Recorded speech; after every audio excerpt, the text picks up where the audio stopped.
No, valinsinööri morjesta. Mä ajattelin, että pitäisikö meidän pitkästä aikaa vähän jutella tuosta mun Corsasta, joka näkyy tuossa takana. Siitä nimittäin tulee aina välillä kysymyksiä multa sekä livenä että somessa, että vieläkö sulla on se Corsa ja missä kunnossa se on, että koska silloin on oikein viimeksi ajettu. Ja no, aina joutuu vastaamaan, että siitä on aika kauan, kun silloin on viimeksi ajettu. Mutta esitellään tätä vähän nyt niin, jos mä sitten innostuisin tätä kohta taas tekemäänkin. Ja voitaisiin myöskin kokeilla, että lähtisikö se käyntiin. Tai ainakin saadaanko se pyöritettyä. Muista se voi olla vähän liikaa toivottu, että se lähtisi käyntiin, mutta sanotaanko, että jos se vähänkin yskähtää, niin se on jo aika iso voitto. No joo, jos nyt vaikka aloitettaisiin siitä, että mistä tämä auto on mulle alun perin päätynyt. Eli tämähän on ollut mulla tosi kauan. Mä oon tämän ostanut varmaan joskus vuonna 2004, ehkä voisikohan olla. 2004-2005, jossain siellä varmaan. Silloin olin opiskelijana yliopistolla ja piti saada joku auto.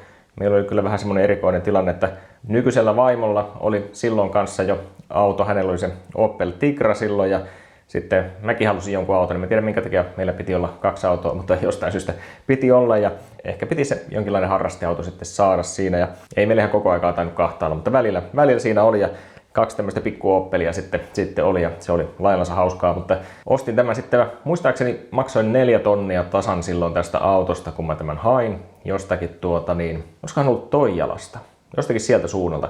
Silloin tämän ostin ja tämän värihän on punainen, se on tämä väri, mikä tässä nytkin näkyy, vaikka tässä näkyy vähän muitakin väriä, niin tää taitaa olla se Orkis Magmarot punainen, mikä tässä nyt on. Ja tässä on välillä ollut vähän erilaisiakin värejä. Tässä oli tuon punaisen päällä semmonen violetti helmiäinen, että se oli aika veikeän värinen. Ja sitten mä välillä haaveilin tästä vaalean sinistä, mitä siitä ei sitten kuitenkaan ehtinyt tulemaan.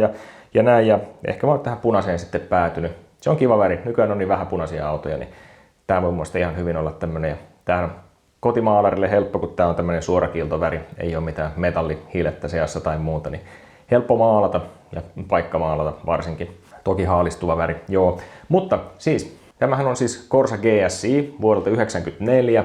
Mahtoikohan se GSI olla, niin se tuli joko 93 tai 94 vuonna tästä. Silloin kun oli se aika kuumana se hot hatch aika siinä menossa. Opel ei nyt ehkä ihan kärkeen siihen iskenyt. Siellä oli GTI Golfi tietysti ekana taisi olla tulilla ja oli Pösöllä oli 205 ja muuta. Ja kaikki mahdolliset sitten, mutta Opel tekasi sitten tällaisen. Peruskauppakassi Corsasta sitten tehtiin tämmönen vähän väkevämpi versio. Laitettiin sinne 1.6 16V kone pellin alle, katsotaan sitä kohtaa. Vakiona tässä oli 109 heppaa ja se oli semmonen ihan virkeä, muistaakseni 9,4 sekuntia 0-100, niin siinä aikana semmonen ihan leikkisä moottori tähän. Ja muita muutoksia mitä oli, niin etupuskuri on GSI:ssä erilainen, peilit on erilaiset, sitten ne sivuhelmat on semmoista vähän pulleimmat muovihelmat tuolla ja mahtoikohan olla jotain muuta vielä. En nyt muista ihan tarkkaan. Pahoittelut muuten, kun tässä oli se kaikuu aivan hirveästi, mä en nyt voi sille mitään. Mutta tällä oli ihan hauska ajella kyllä. Se tuntui silloin semmoiselta puolipirtsakalta ja ihan kiva ajaa. No toki kun tässä nyt on se kauppakassi tausta tavallaan, niin tää on tosi aliohjaava, puskeva käytös tässä on, että se mulla on tässä vähän mielessä, että jos tällä nyt sitten ajaisi vaikka radalla joskus, niin tähän saa ainakin semmoista, oliko se White Line vai mikä sen nimi oli, tekee tuollaista lisäkallistuksen vakaajaa taakse, millä saa sitten vähän sitä käytöstä paremmaksi, vähän neutraalimmaksi. Niin tietysti GSI:ssä oli vähän matalampi alusta, oli kuin siinä vakion Corsassa tietysti. Ja myöskin GSI:hin oli semmoiset omat vanteensa.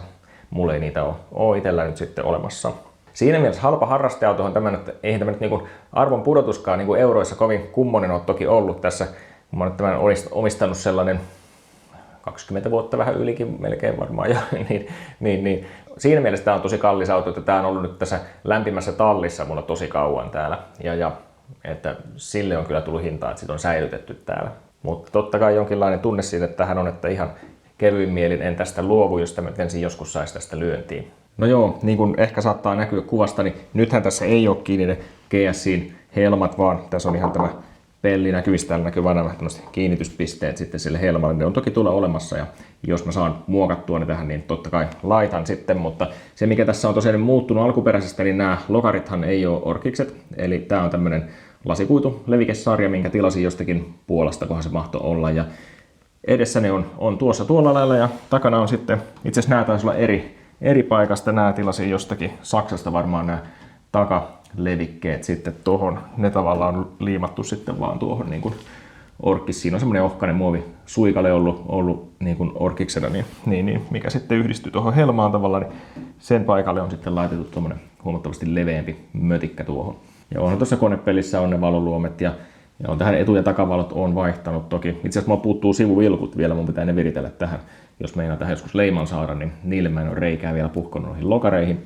Tekniikkaa on tässä jonkin verran viritelty, katsotaan sitä kohta tarkemmin. Mutta mä oon tällä varttimailia käynyt joskus kokeilemassa. Katsotaan löytyisikö se video tuolta arkistoista perunalla kuvattuna tähän johonkin.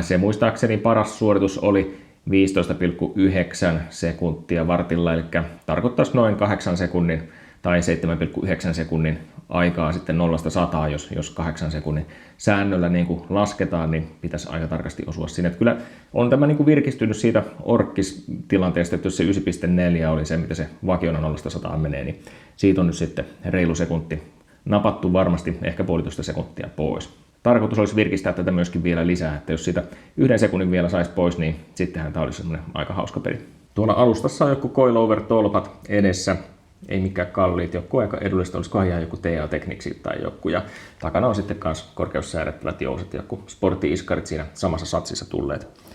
Jarruja on paranneltu edessä, siellä on vähän eri satulat ja taitaa olla levykin pikkasen vaihdettu, mutta siinä taas jotakin värkkäämistä vielä, se ei ollut ihan se setup nyt vielä täydessä iskussa muistaakseni.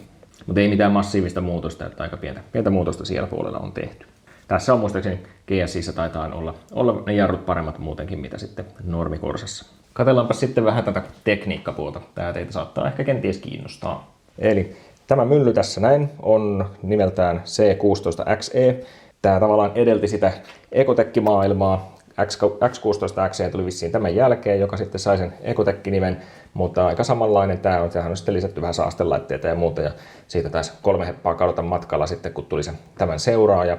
Tosiaan 109 heppaa, olisikohan ollut 150 Newtonmetriä, nyt en kyllä muista, voi olla ihan jotain muutakin. Tuota konettahan on hehkutettu aikanaan ja myöhemminkin siitä, että se on ilmeisesti Lotuksen kehittämä ja sitten Opelin miten nyt sanoisi, pilaama.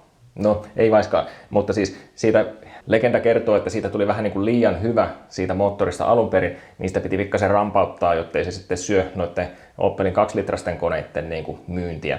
Se, miten se rampautus tehtiin, niin tässä oli noin 1,5 metriä pitkä imuputkisto. Eli tuolta kun imusarja lähtee, se teki alun perin tässä semmoisen lenkin jotenkin tästä koneen yli. Tähän tuli sellainen muovi-imusarja niin kuin nousi tähän ja sitten se kierti jotenkin täältä näin, kunnes se sitten päätyi tänne, missä oli ilmansuoritin kotelo sitten täällä.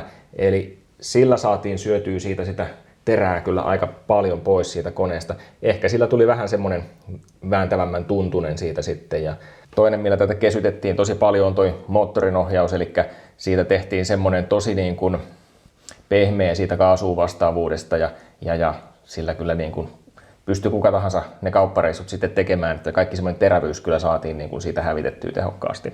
Mä oon näihin molempiin sitten tehnyt muutoksia sen jälkeen, että on saatu sitä terävyyttä takaisin. No ensimmäinen on se, että tämähän hyvin ottaa tästä miksi tuo pultti tuosta puoliksi irti? Hyvä kysymys. Mä oon varmaan jotakin ollut täällä tekemässä viimeksi. Ja se on jäänyt tuohon malliin. Täällä oli just tulpanjohtokin äsken irti, panin sen kiinni, tämän 4-tulpanjohdon. Mutta siis tää on Mantselin Powerbox ja tää on siis tällainen imusarja muutossetti, eli tähän muistaakseni piti vaihtaa tuo imusarjan alaosa kanssa tonne toisenmoiseksi, se tuli siinä sarjassa varmaan mukana.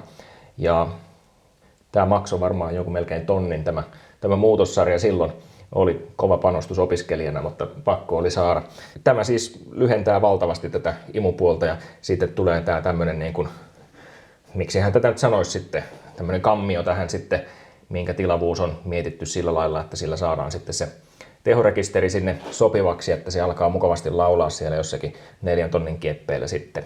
Tässä mulla on sitten vähän eri moottorin kaasuleppakotelo. Tää on jostakin 2-litrasesta Opelista otettu tää.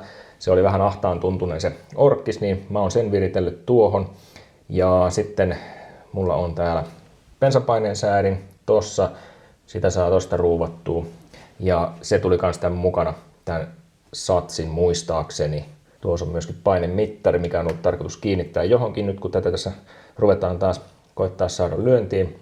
Tämä on tosiaan sitten tyhjäkäyntisäädin, joku Boschin juttu viriteltynä tuohon. Niin, tai tämä siis niin kuin sitä kylmäkäynnistyksessä lisää ilmaa tänne sitten. Tämä siitä puuttuu näköjään liitin kokonaan. Mulla, ja tuoltakin se on vähän huonosti kiinni.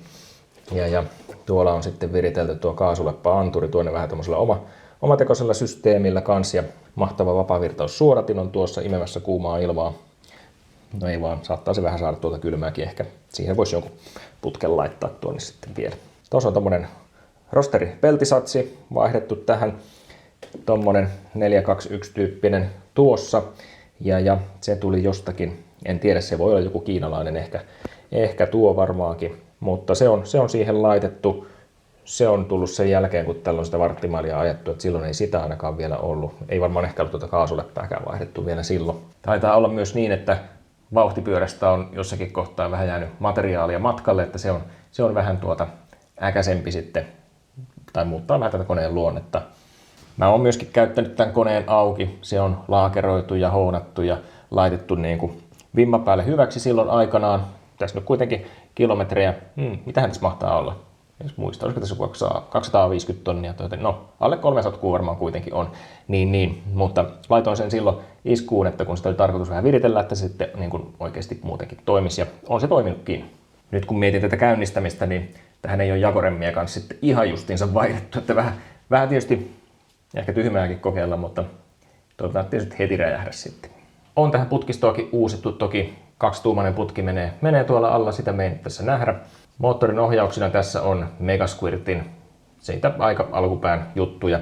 Ja se on sinänsä toiminut niin kuin ajossa ihan hyvin. Ehkä mä sitä kylmäkäynnistystä en koskaan oikein saanut kauhean hyväksi, mutta niin kuin muuten sain sen kyllä pelaamaan. Täällä on laajakaista lampdown, että pystyy säätämään.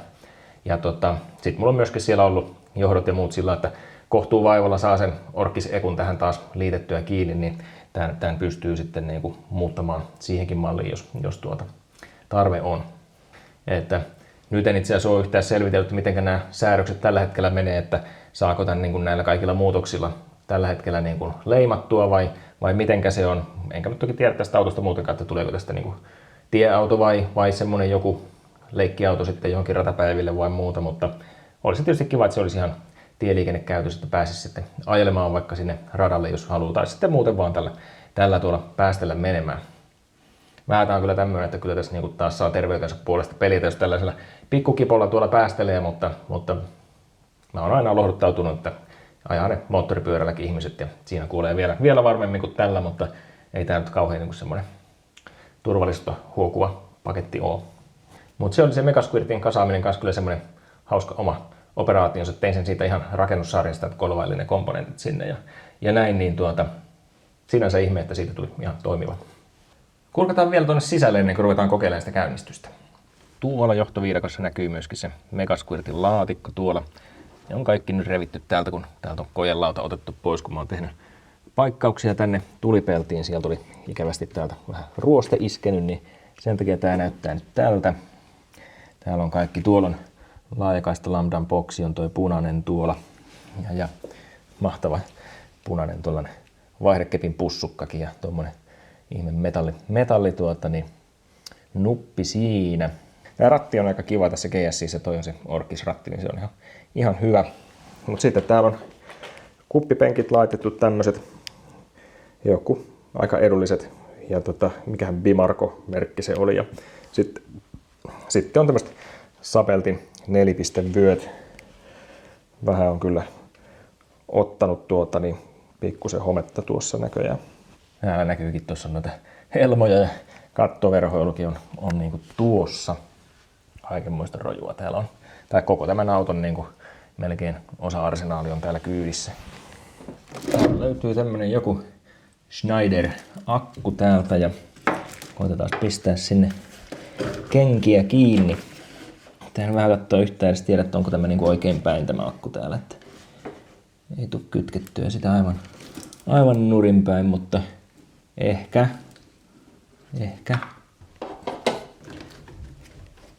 Ei tule kipinää, kun laitan tuohon kiinni, että ei lupaa kovin hyvää.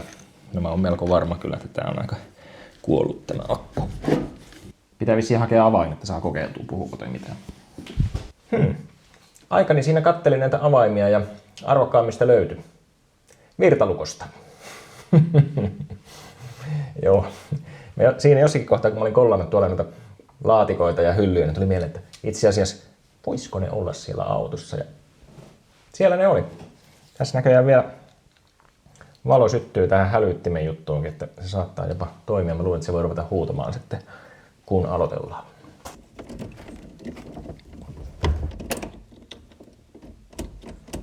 Ei puhu kyllä yhtään mitään. Mutta joo, se mikä tässä on iloinen ja positiivinen asia, niin Banggoodilta kysyivät juuri tuossa aiemmin, että olisiko mulla halua testata tämmöistä starttiboosteria. Tässä on kyllä myöskin sitten renkaan täyttöä ja valoa ja muuta tässä samassa masinassa, mutta mulla ei ole tämmöistä starttiboosteria itsellä ollenkaan. Että mä oon aina joutunut laturin laittamaan sitten pitkäksi aikaa kiinni, jos on joku tämmöinen tilanne, että ei auto käynnisty, niin tästä on mulle kyllä iloa, niin mä sanoin, että johan nyt toki pistäkää tulemaan, niin eiköhän me sille joku testaus tässä keksitä, ja tämä Corsa on justiin sopiva, koska mä luulen, että toi akku on kyllä niin kuollut, että sit ei tuosta enää henkiin saa. Enkä mä nyt kokeile siihen vaihtaa mitään toista tässä kohtaa, niin katsotaan, saisiko tällä siihen vähän eloa. Tuosta se menee päälle. Ja täältä saa sitten valita, että mitäs tällä niinku touhataan. Ja tuossa on niinku auton täyttö, mutta emme kyllä täyttä. Tuosta saisi tuon lampunkin päälle. Ja siellä on vähän vilkkuvaloakin ja morse hätäjuttuja, mutta koitetaanpas kytkeä tämä nyt tänne. Eli jos me nyt sitten uskotaan, että plussa oli tämä ja miinus oli sitten tämä. Hei, heti lukot napsahti.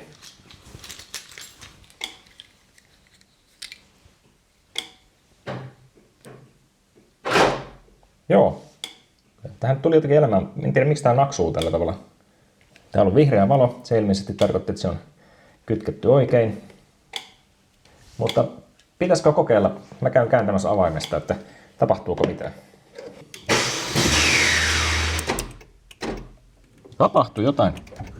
Täällä kyllä naksuu nyt aika villisti jotain. Se on tää häly, mikä... Noniin. Pumppu lähti rohisemaan. Aika pahalta kuulostaa. Kokeillaan nyt. Startti pyöri tyhjää. Solenoidi ei pelaa. Kyllä sieltä kuulkaa virtaa tuli. Ihan toimivan tuntuinen masina, mutta onko tässä käynyt nyt niin, että mä oon varmaan viimeksi rikkonut ton startin, kun mä oon tämän kanssa kikkaillut, että ei ole eka kerta, mä oon varmaan jo 1 tai 2 starttia aiemminkin tästä rikkonut, kun se potkii välillä vastaan, kun se ei ollut säädöissä ja muuta, niin se on vähän raaka noille pienille starteille, mitä tässä koneessa on, niin pitää varmaan tilata taas uusi startti tähän. Olisikohan mulla jopa ollut tuolla? En kyllä yhtään tiedä. Pitää tutkia. Mutta ei nyt saatu kyllä käyntiin. Mä voisin vähän koittaa pyörittää kuitenkin tätä konetta, niin saa sinne vähän liikettä, kun se on niin kauan tässä seisonut, niin tuolta Kampiaksilan päästä vain. Mutta kun tämä nyt tässä on, niin mä voisin itse asiassa vähän koittaa täyttää noita renkaita. Tulee testattua sekin, ja tästä on varmaan tyhjentynyt kumit jonkun verran, kun sitä on täällä seissyt, niin kokeillaan. Pistetään tuosta tulille ja sitten mistäs tuo nappi ja sinne tuosta auton kuva ja no tuo on ihan ok. Ok tuo 2,5 baaria, niin pistetään kiinni. Katsotaan mitä se sanoo. Näyttääkö se meille paineet tästä eka. Joo, 1,95 näkyykö sinne asti. Sitten vaan pistetään se pörisemään.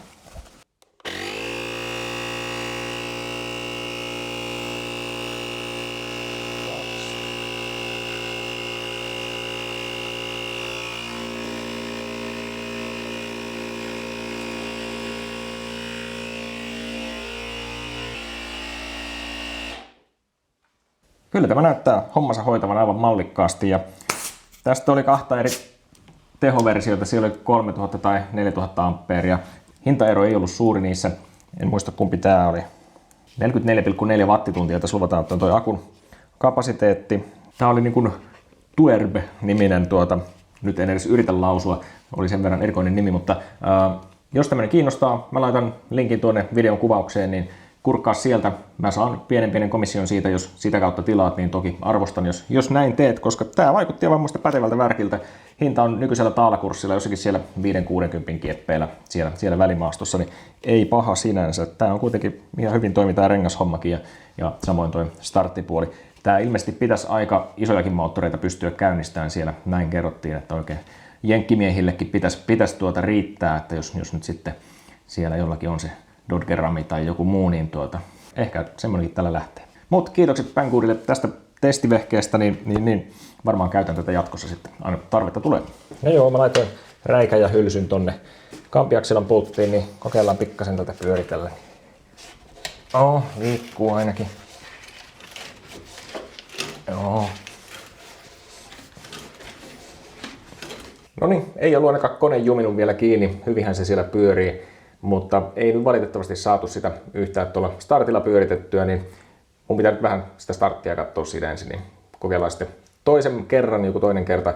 Mutta kiitoksia, jos jaksoit kuitenkin katsella, niin palaillaan taas. Eli moro! Muistinko sanoa, että kanava kannattaa laittaa tilaukseen? Ja voi sen peukukin laittaa. Nyt on sekin sanottu.